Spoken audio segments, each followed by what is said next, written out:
그래서 이제 저희 같은 투자를 이제 사람들이 가치 투자라고 하는데요. 가치 투자는 뭐 아시는 분들도 계시겠지만 가치 있는 물건을 싸게 사서 기다리는 투자가 가치 투자입니다. 그래서 참 좋은 여행을 예를 들면 100억 정도를 버는 회사면 저는 기본적으로 1000억 정도의 가치는 있다고 생각을 하는데요. 그 회사를 제가 400억에 샀으니까 1000원짜리 물건을 400원에 산 셈이죠. 그래서 1000원짜리 물건을 이렇게 400원, 500원에 사서 가격이 가치를 반영할 때까지 기다리는 게 가치 투자라고 할 수 있는데요. 그런데 가격은 사실 누구나 알 수 있습니다. HTS만 켜면 주가는 누구나 확인할 수 있으니까요. 근데 이제 우리가 모르는 게 가치를 모르는 거라서 사람들이 가치를 구하기 위해서 노력을 많이 하는데요. 그 과정에서 실수를 하는 부분들이 있습니다. 이 회사는 코롱 티슈진이라는 회사인데요. 혹시 코롱 티슈진이라는 회사 들어보셨습니까?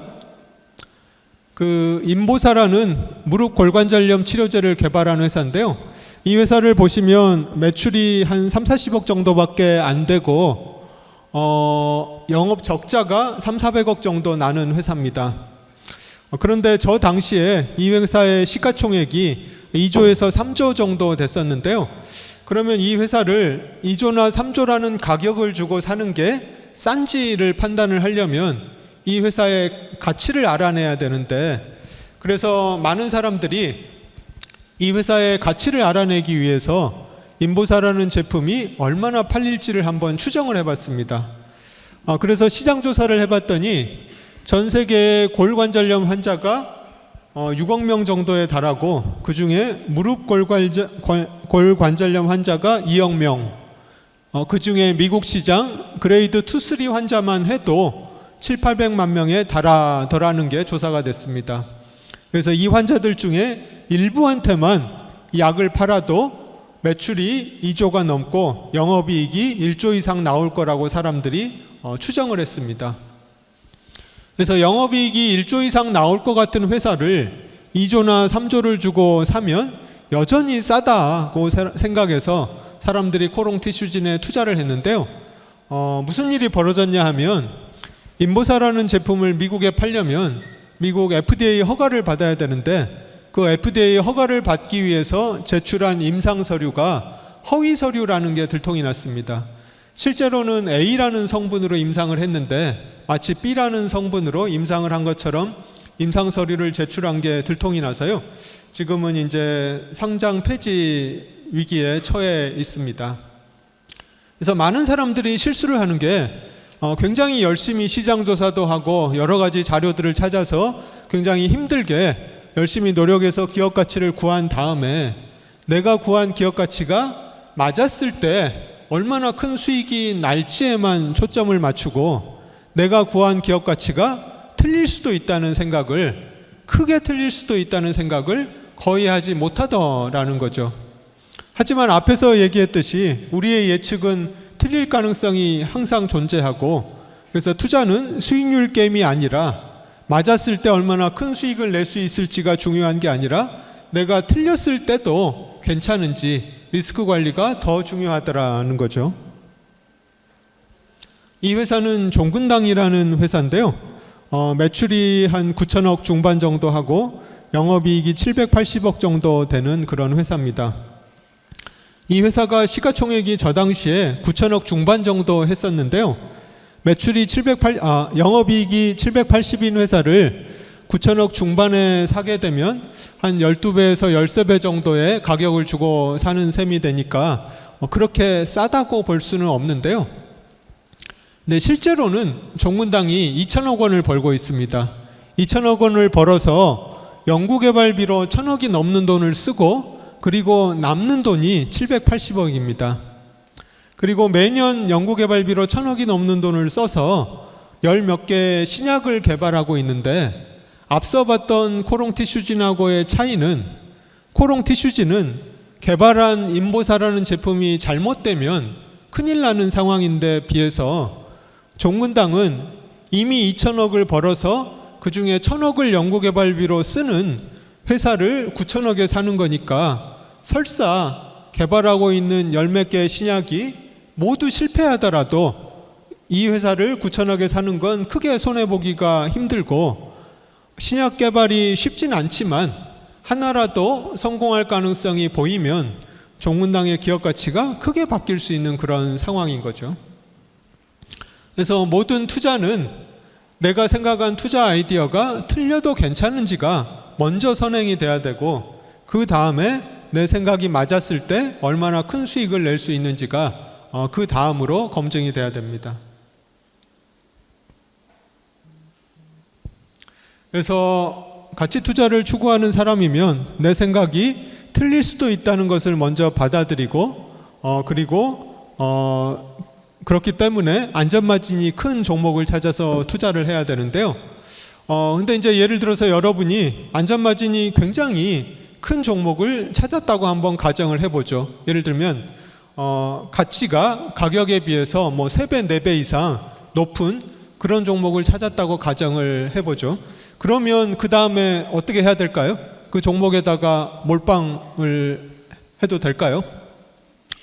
그거는 내가 애초에 왜 안전마진이 높은 종목을 찾았는지를 전혀 생각하지 않는 얘기입니다. 저희가 안전마진을 찾는 이유는 우리의 예상이 언제든지 틀릴 수 있기 때문에 우리가 안전마진을 추구를 했던 건데, 안전마진이 높은 종목을 찾았다고 해서 그 종목에다가 몰빵한다는 얘기는 내가 생각한 안전마진이 틀릴 리가 없다는 생각이랑 똑같은 거죠.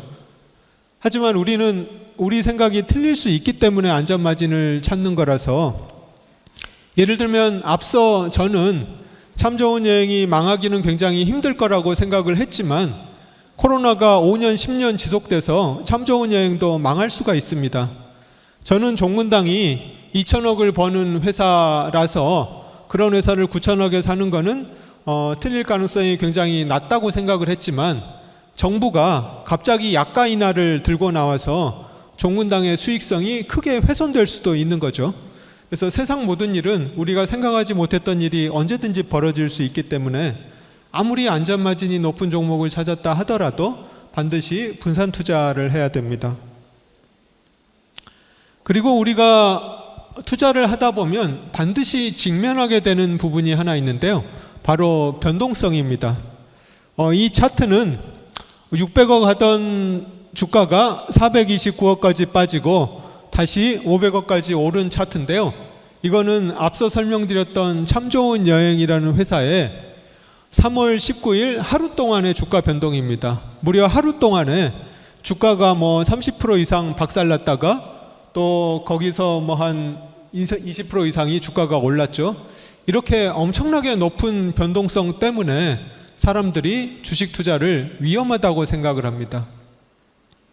하지만 내가 이런 변동성에 휘둘려 가지고 주식을 매매를 하게 되면 정말 주식 투자가 위험해지는데, 그렇지 않고 내가 기업에 집중을 하고 이 기업이 얼마를 벌 수 있는 회사인지를 내가 충분히 아는 상태에서 충분히 싼 가격에 사서 2, 3년 기다릴 생각을 하고 투자를 하면, 변동성이라는 것은 우리가 살다 보면 봄, 여름, 가을, 겨울이 있는 것처럼 우리가 주식 투자를 하다 보면 그냥 을에 있는 우리가 받아들여야 되는 그런 대가라고 생각을 하시는 게 좋습니다. 하지만 우리가 주가를 자주 확인을 하다 보면 이 변동성을 우리가 견뎌내는 게 굉장히 어렵습니다. 불행하게도 우리가 투자자로서 단점이, 우리는 손실회피라는 본능을 가지고 있는데요. 여기 질문이 하나 있는데요. 50대 50의 확률로 우리가 딸 수도 있고 잃을 수도 있는 도박이 있는데, 이제 잘못하게 되면, 잃게 되면 우리가 10만 원 정도를 잃을 수 있는 그런 도박이 있습니다. 여러분이 이 도박에 참여를 하려면 얼마 정도를 내가 딸 수 있어야 이 도박에 참여를 하시겠습니까? 아마 대부분의 사람이 나는 한 15만 원 정도는 받아야지 이 도박에 참여할 수 있을 거라고 생각을 합니다. 경우에 따라서는 한 20만 원 돼야 된다고 생각하는 사람들도 있고요. 이게 바로 손실회피입니다. 내가 딸 때보다 내가 잃을 때는 더 많은 돈을 내가 따야지 이 도박에 참여를 한다고 생각을 하는데요.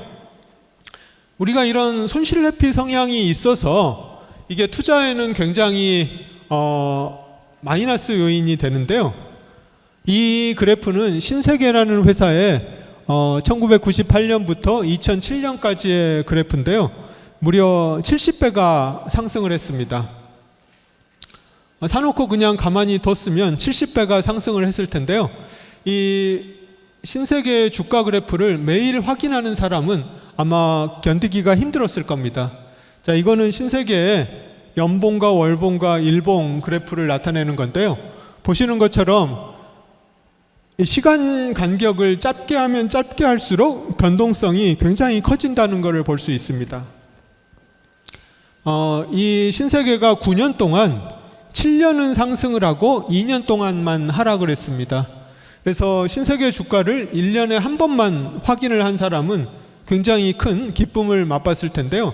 그렇지 않고 매달 신세계 주가를 확인한 사람은 108개월 중에 66개월 동안 신세계 주가가 상승하고 42개월 동안 하락을 했는데요. 상승한 개월 수가 하락한 개월 수보다 훨씬 많았죠.